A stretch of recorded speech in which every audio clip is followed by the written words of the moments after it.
এই হচ্ছে বারাণসীর ফেমাস মণিকর্ণিকার ঘাট।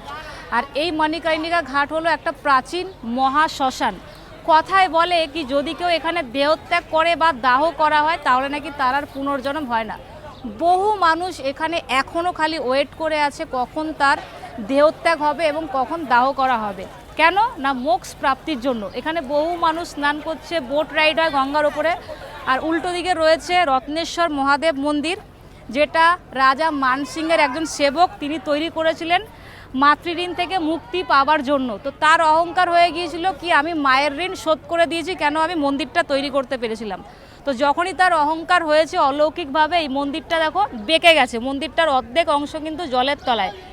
এখনও তোমার যখন বর্ষাকাল হয় বছরের অনেক সময় মন্দিরটা কিন্তু জলের তলাতেই থাকে। রত্নেশ্বর মহাদেব মন্দির 9 ডিগ্রি হেলানো, মন্দিরটা কিন্তু বেঁকানো। আর এই হচ্ছে মণিকর্ণিকা ঘাট। আর প্রচুর গরম, আমি বোটে রাইড করিনি, তোমরা যদি আসো বোট রাইড করতে পারো 100 টাকা পার পার্সন শেয়ারে। তোমরা বারাণসী আসলে অবশ্যই যে কাউকে বলবে গেট নম্বর 1টা কোন দিয়ে, গেট নম্বর 1-এর এখানে তোমরা পেয়ে যাবে মণিকর্ণিকা ঘাট। আর মণিকর্ণিকা ঘাট হচ্ছে একটা প্রাচীন মহাশ্মশান। এই হচ্ছে রত্নেশ্বর মহাদেব, পাশেই রয়েছে একটা সতীপীঠ, জানা হচ্ছে বিশালাক্ষী মন্দির, অন্নপূর্ণা মন্দির।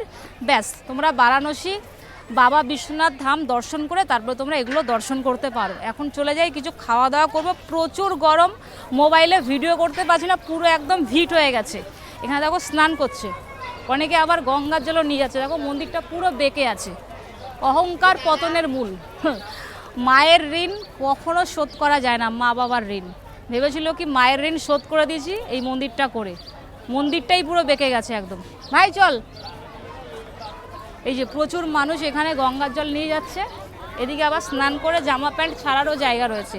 অনেকে এখানে স্নান করে, এখানে স্নান করে উল্টো দিকে একটা কুণ্ড আছে, সেখানেও নাকি স্নান করতে হয়, সেখানেও স্নান করে। এখন চলে যায় তাড়াতাড়ি কিছু খাওয়া দাওয়া করে নিই, বোট রাইড করলাম না, প্রচুর গরম প্রচুর।